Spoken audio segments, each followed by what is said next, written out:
Hey folks, good afternoon. My name is Greg McLawsen. I'm the Affidavit of Support lawyer. I represent plaintiffs in federal lawsuits to recover damages under the Affidavit of Support, and I serve as a consulting and testifying expert in family law cases when the Affidavit of Support is enforced in a divorce. Today, we are going to talk about the 5 so-called terminating events that end a sponsor's obligation under the Affidavit of Support. We can talk about dispelling some common mistakes about when the Affidavit of Support terminates and try to clarify what it is that actually ends the Affidavit of Support. So, most important thing to understand is that the Affidavit of Support is a contract with an indefinite duration. What does that mean? Having signed the Affidavit of Support, a sponsor cannot know in advance when the Affidavit of Support duty will end. And the sponsor's primary duty, as discussed in many other videos, is to provide financial support to the green card holder to make sure that they have income equal to 125% of the federal poverty guideline, roughly $1,400 per month. So that financial obligation goes on indefinitely, and the sponsor can't know in advance when the Affidavit of Support is going to terminate. The Immigration and Nationality Act sets out 2 terminating events, and then there are 3 more described by the federal regulations that implement the INA, Immigration and Nationality Act. Myth number 1 is that the Affidavit of Support, in fact, does not terminate after 10 years. You will hear this all the time. I hear it from lawyers very frequently. That is not the case. As I'll discuss in a minute, when people say 10 years, what they actually should be referring to is that the contract terminates after 40 quarters of work, which is significantly different because you don't achieve 40 quarters of work necessarily if you're not working, unlike a contract that goes on for 10 years, in which case you could count on it being terminated after 10 years.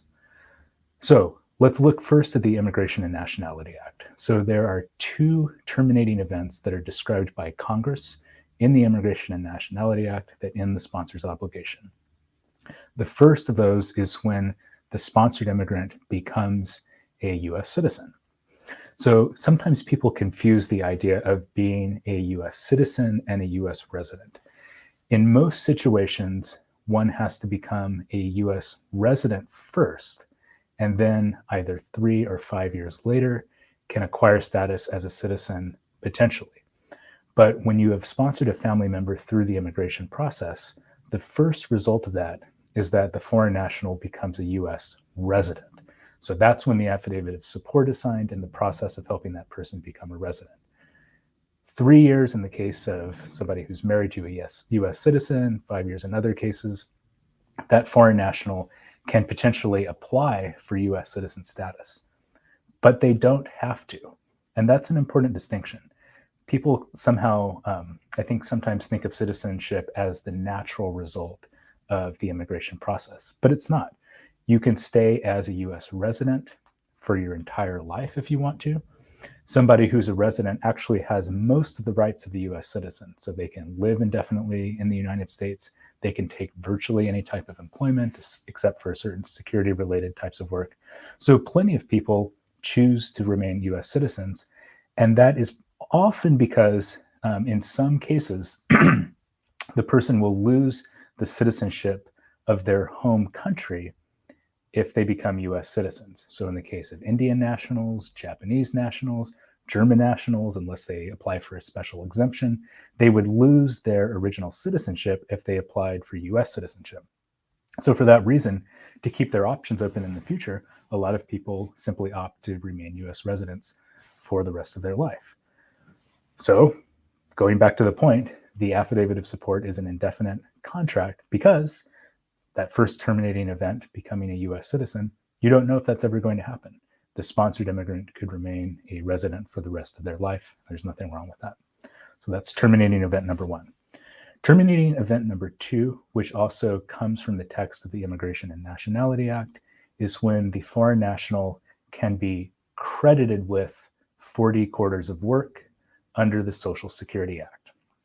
So this is where people get the idea of 10 years.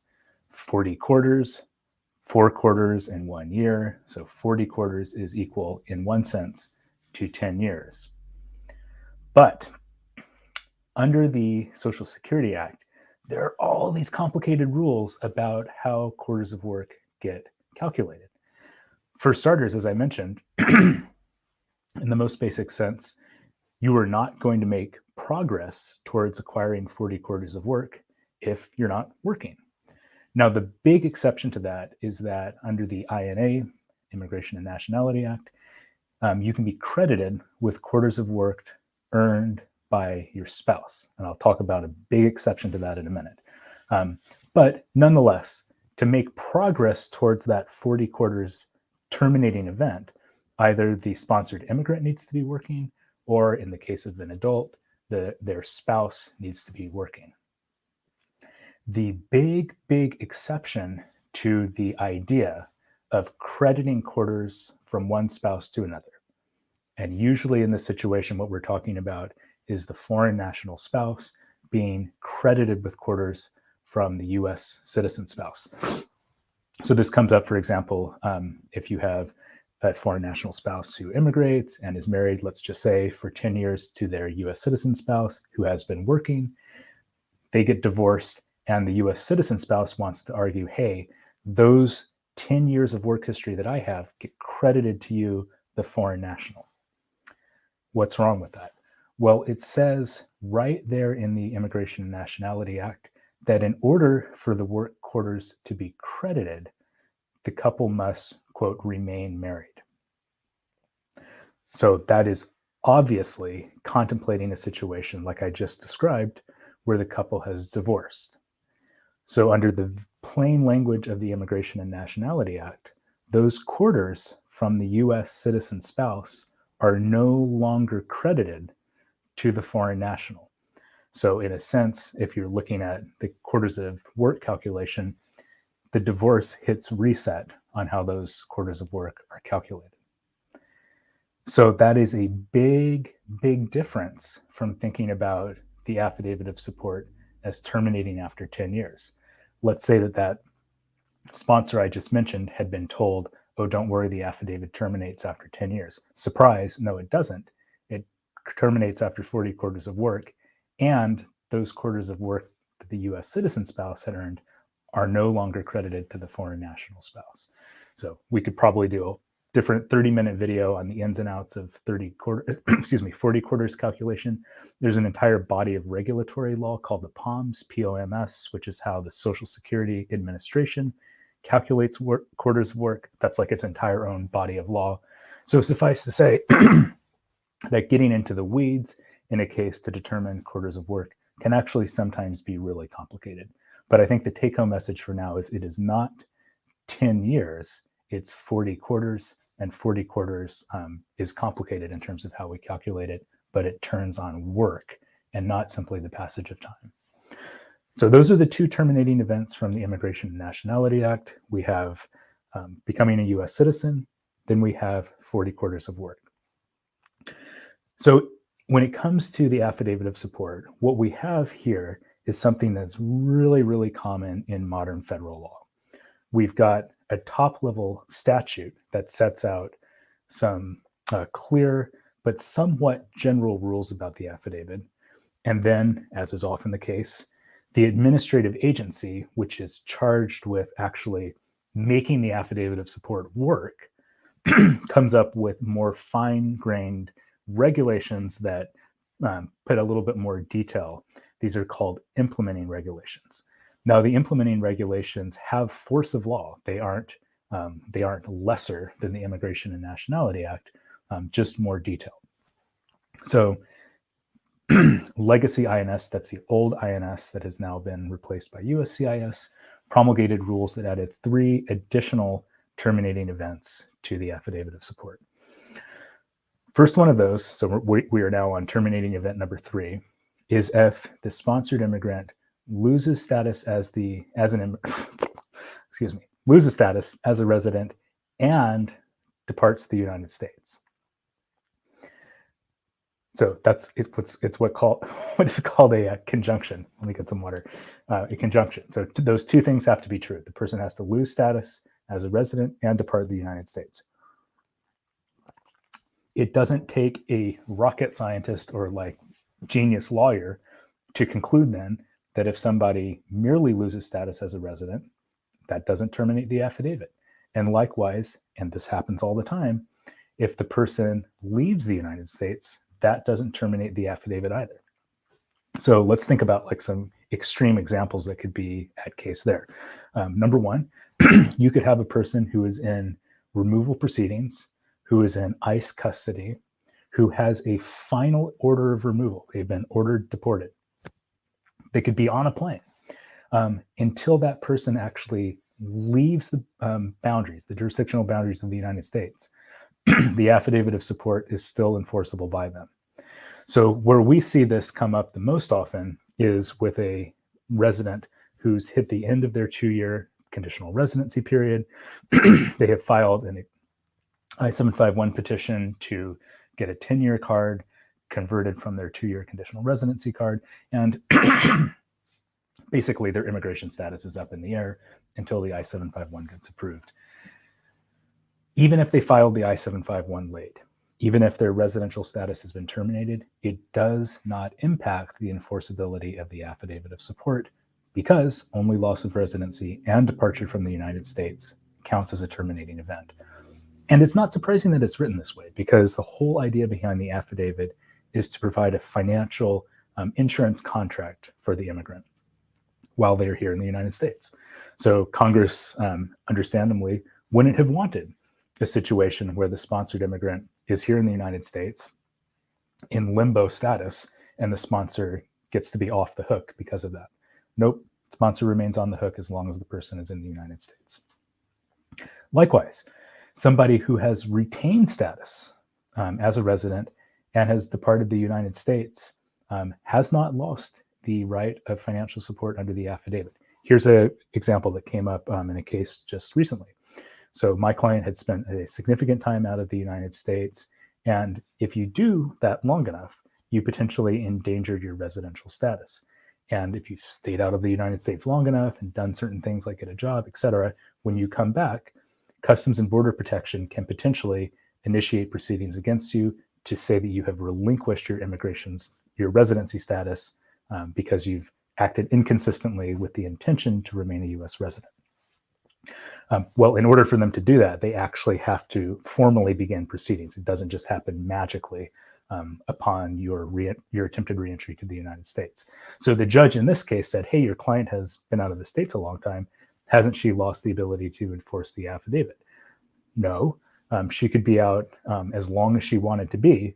And unless the immigration agencies initiate and actually complete the process of taking away her resident status, the affidavit of support is still enforceable. So in an extreme example, you could have somebody who went home for 2 years to their country of origin, comes back to the United States, and as long as their residency status isn't taken away, the affidavit of support is still enforceable. So that's number 3, only loss of residency and departure from the United States.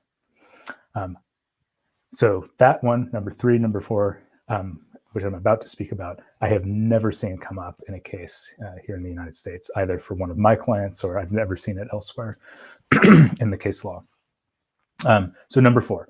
Number 4 is if somebody is placed into removal proceedings. So that's deportation proceedings. And one of the ways you can defend against removal proceedings potentially is to apply for a new adjustment of status. So that's, in this case, a green card application based on relation to a U.S. citizen or resident petitioner. So INS regulations carve out an exception that if the person is in deportation proceedings and then defends against deportation proceedings by filing a new residency application with a new affidavit of support if they have to, if all of that happens, then the old affidavit of support sponsor is now off the hook. I have never heard of this happening, never seen it with a client, but it is theoretically one way that the affidavit of support could be terminated. Note, however, that even if that were the case, that resident, by definition, now has a new affidavit of support by whoever filed it in the course of the removal proceedings. Number 5, for obvious reasons, this has never come up for one of my clients, is that the affidavit terminates upon the death of the U.S. resident. So once the U.S. resident who's gone through the immigration process with the I-864, once they die, the affidavit of support is terminated. The text of the immigration, of the form I-864 itself also says that the contract is terminated upon the death of the sponsor. But it clarifies that the sponsor's estate remains liable for damages that have accrued up to the date of the sponsor. And that one I have seen happen. I have seen a situation where someone came to me and wanted to recover from the estate of a sponsor.